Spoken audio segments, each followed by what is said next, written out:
Дорогие друзья, сегодня праздник Сухуми в Абхазии. Мы открываем регулярное авиасообщение из международного аэропорта Сухум имени Владислава Григорьевича Ардзенба.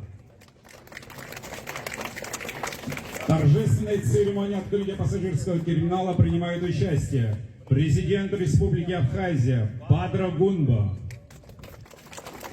первый заместитель руководителя администрации президента Российской Федерации Сергей Кириенко и супруга первого президента Абхазии Владислава Ардзенба Светлана Родионовна Джергеня.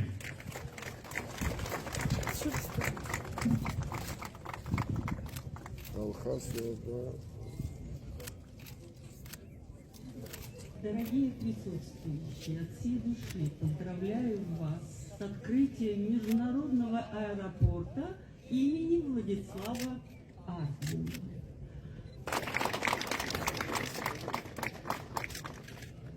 Sehr schönes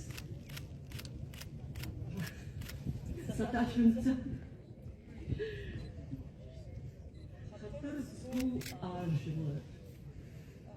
Хочется пожелать, чтобы этот аэропорт стал воздушными воротами в большой мир.